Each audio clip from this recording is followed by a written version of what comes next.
I'd much rather have a small handful of super successful listings than 1,000. I also tend to mainly target key phrases with under 10,000 search results on Etsy and lots of bestsellers.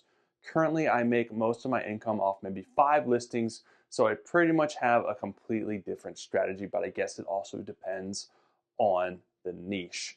Well, I got this message in response to my recent YouTube video, What You're Doing Isn't Good Enough, which I know would probably ruffle some feathers just by the title and the how it's perceived. But it is a good video where I lay out a plan that will significantly help your Etsy business or any e-commerce business grow. So you guys should go check it out. It was a couple of videos ago. So if you go to my YouTube, you'll be able to see it. It's also on the podcast as well. So I thought it would be good to talk about this a little bit more and kind of dive into this. Not because I want to call this person out or because they're wrong, because I think they do bring up a really good points, valid points, and I appreciate them reaching out and putting these positive, constructive comments on my channel. And I do appreciate comments like this as long as they're constructive and valid and not confrontational or negative crap that some people like to post from time to time on there, because some people are just, let's face it, garbage people that have nothing better to do than to troll other people. So anyways, with that being said, I wanted to dive into this topic a little bit more and kind of talk about it and how it can apply and help you in your own business. If you guys don't know who I am, I'm LL. I'm founder of handmadeandbeyond.com. I have resources and free materials, paid materials, all the stuff to help handmade sellers, e-commerce sellers, Etsy sellers, Go Imagine sellers to be more successful, overcome frustrations in their own business so they can get to their goals, reach their goals much faster. So let's talk about the main context of this, which is the 1,000 listings. Sure, that's a lot of listings, and that's really what kind of trips people up. There's like, 1,000 listings. I mean, that's a lot of listings. That's a lot of work, and it's not what I want you to take away from this. It's not about the number 1,000. Sure, I want to give some number out there. I need to give something, some target, some bullseye. Because if I don't, then you're just going to be out there floundering willy-nilly, and that's not the point. The point is to help you move your business forward. And 1,000 is what I have found and seen based on the data, what's worked for me, what's worked for other people, and the data is out there. So that the number itself, though, is not important. It's not like you have to get there to see success, and there's a lot of people that don't. But this is what I'm going to dive into and kind of talk about the reasons why it is important. The person that sent this comment has a strategy that seems to be working great, and they're right by the niche. It really does play a role depending on what niche you're in. It plays a role in the traffic that you're getting, the success that you're getting, but there's a lot of levers that you can pull outside of that can work for any niche that you're in. A lot of the best practices that work for the successful shops out there work for any niche. I've seen it across the board. There's missing pieces, missing foundational, fundamental, strategic pieces that are causing the shops not to be successful, causing them not to get traffic, causing them not to get sales. And often it's a mindset issue, it's a strategic issue. So that's what I'm diving in today. So if you know what the 80-20 rule is, then you know how to leverage it for your business. If you don't know, well, 80%, the 80-20 rule is 80% of the outcome is derived from 20% of the causes. So this has been proven true time and time again, however you want to say it. And you can apply it to a lot of aspects of your life, but especially business. So for instance, 80% of crimes are committed by 20% of criminals, 80% of your knowledge is used 20% of the time. 80% of your sales are from 20% of clients, or in the Etsy world, 80% of your revenue is from 20% of your listings, which is kind of what this person is alluding to with their post. As they say, they get 80%, or their top listings, or your top 5 listings, brings in most of the revenue. So this is probably 80% of their total revenue earned. It's pretty safe to say. And to kind of take it further, these 5 listings are probably 20% of their total listings, just making a guess, which also could mean they probably have 25 total listings. Sure, they could have more. Depending on the split of revenue, it could be more or less, but it usually does work out to the 80-20 rule. So if their revenue is more widespread across different listings, 5 listings are best sellers, but maybe they have 10 other listings that still sell consistently, they're not just quite best sellers, then that would be the 20%, hence raising the total number of listings that they have. But that is not the point of this video, to kind of pick me apart and pick this stuff apart and split hairs. The overall concept and how to apply it is really what I want you to take away from this. So now take into account, now you know the 80-20 rule, and considering the 80-20 rule, what if they expanded, and I'm just using this person as an example, what if they expanded to 500 listings? 20% of their, 20% of the 500 that would bring in most of their income, that would be 100 listings. Sure, some of them would be best sellers. I'm sure not all of them are going to be best sellers, but that would basically expand it out from 5 to possibly 100. How much more revenue would that be if you went from 5 bestsellers to 100 or 50, or 40?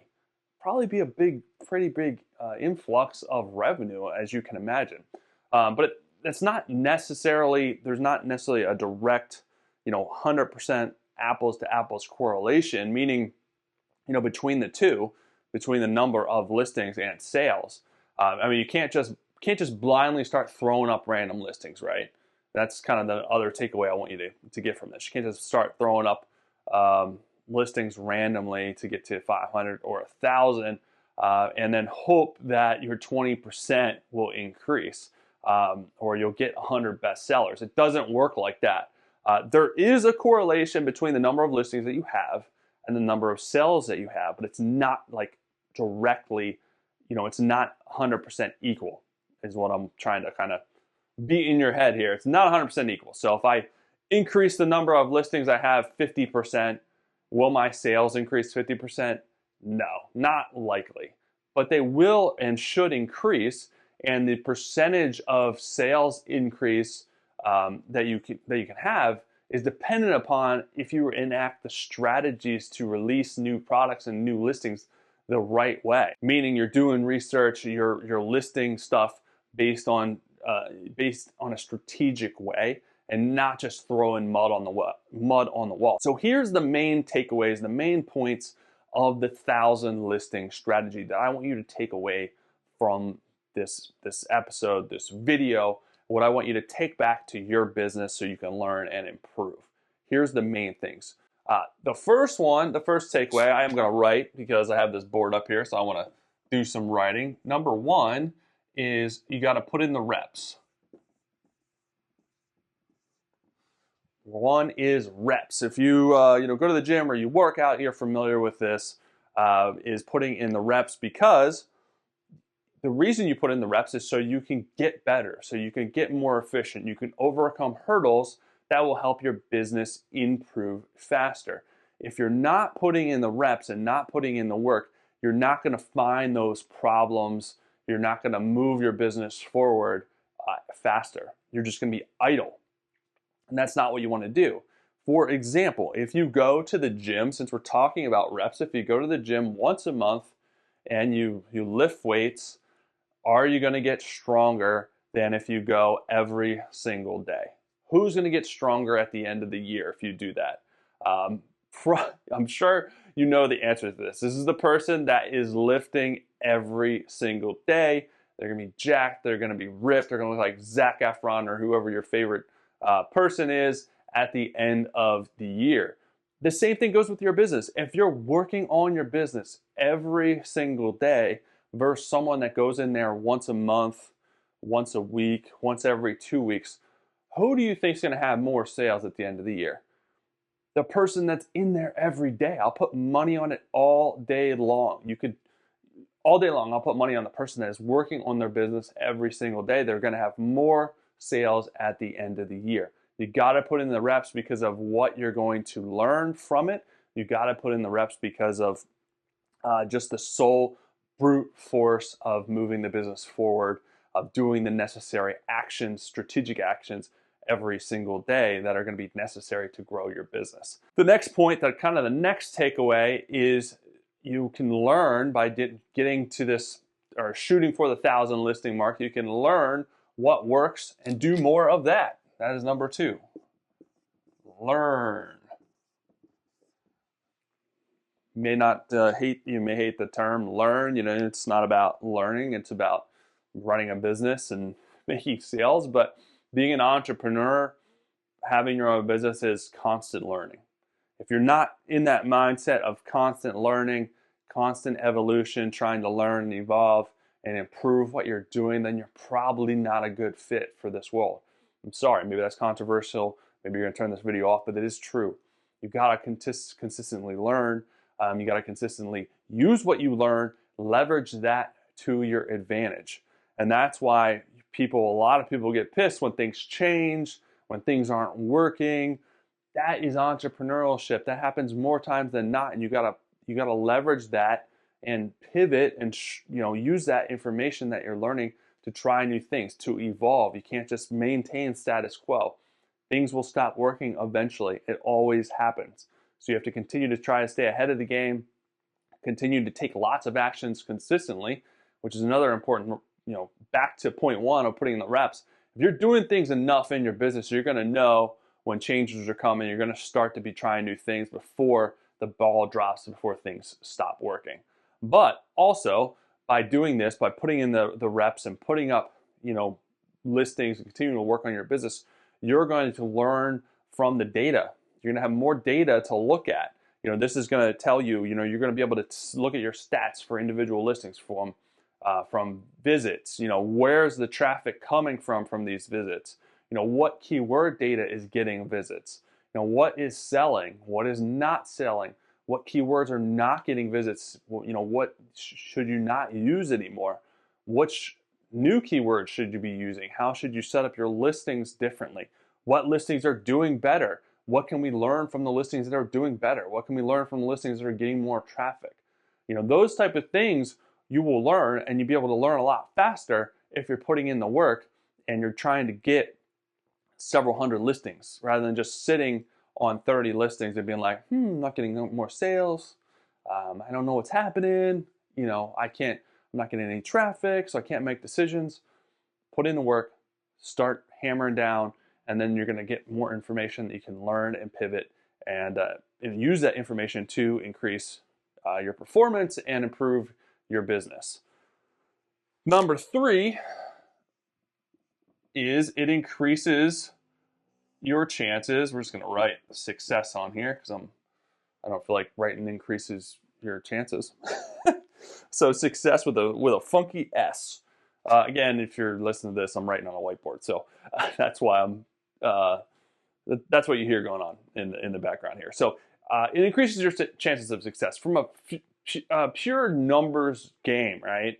It increases your chances of success. If you go out and you ask a boy or a girl on a date one time, what are the chances of success? What are the chances of them saying yes are?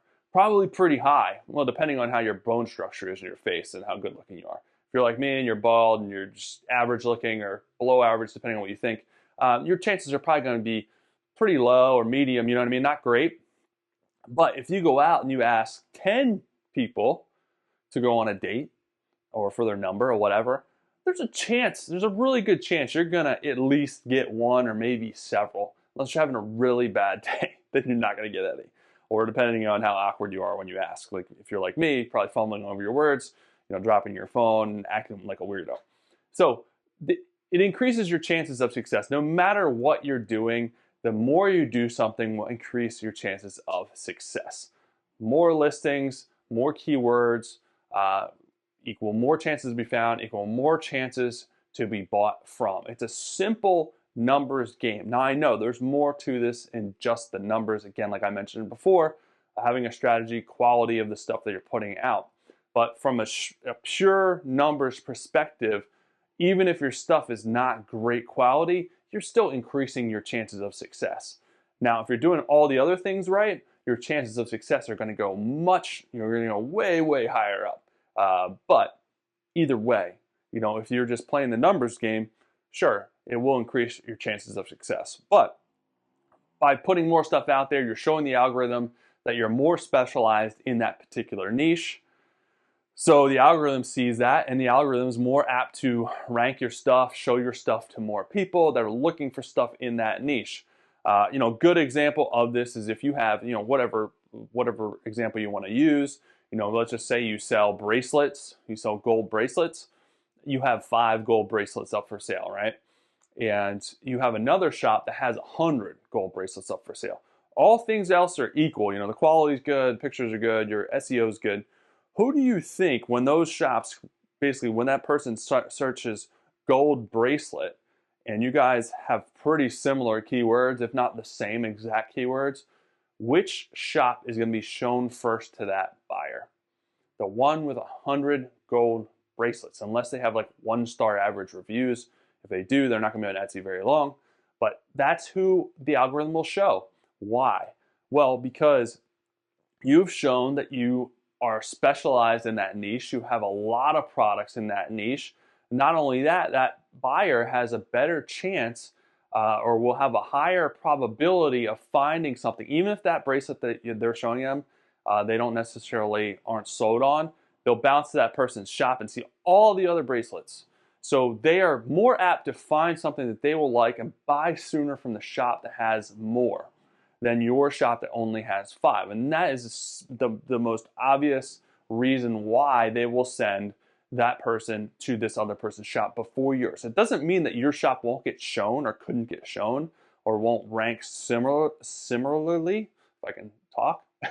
But the probability is higher of the shop with more listings, just from a sheer numbers perspective.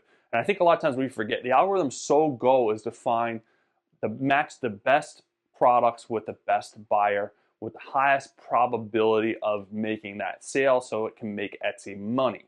Your goal is to leverage the algorithm to work for you so it can also make you money. But from a pure calculus, calculated numbers perspective, we have to think, okay, what makes sense from an algorithm standpoint, and how are they doing things, and how can I use that to my advantage when I'm thinking about rolling out products and putting out listings and doing these things. So just play the numbers game, and this will help you increase the chances of success. Is basically after my long ramble session for this particular point. The last point I'm going to make, which is what I talked about before, is going to be 20%. Increase your 20%. Again, numbers. So if you have 100 listings and 20% of those listings bring in 80% of your revenue, what happens if you have 500 listings or 1,000 listings? That's 1,000 listings. That's 200 possible listings that could bring in 20% of your revenue. Now, could your 20% of revenue be the same as what it was before with 100 listings? Sure.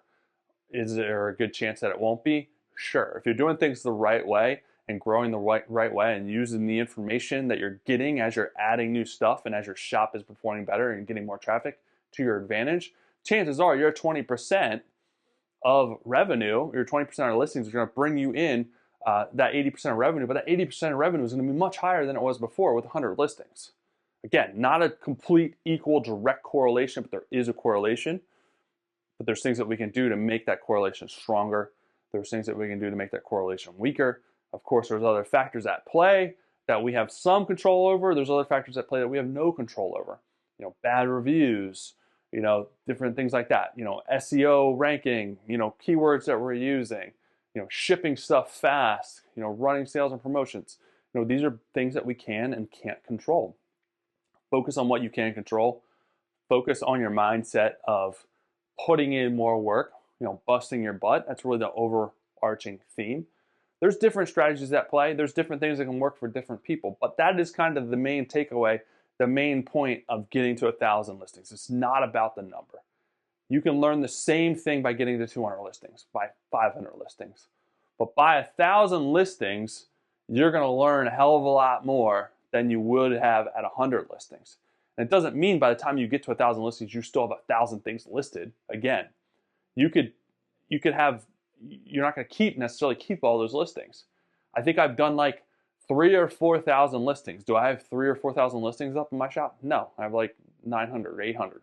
You know what I mean? I've fluctuated back and forth, removed stuff, changed stuff based on what I've learned over time. That is the main takeaway of this video. So if you like this type of stuff, guys, like, subscribe, share it with someone else that could help. I appreciate it. There's free resources below, like my Etsy SEO success guide to help you with best practices with SEO. Little gold nuggets in there to help you grow your business. And it can also be applied to other key e-commerce stuff. A lot of the strategies I teach can be applied across the board. It's not necessarily Etsy specific.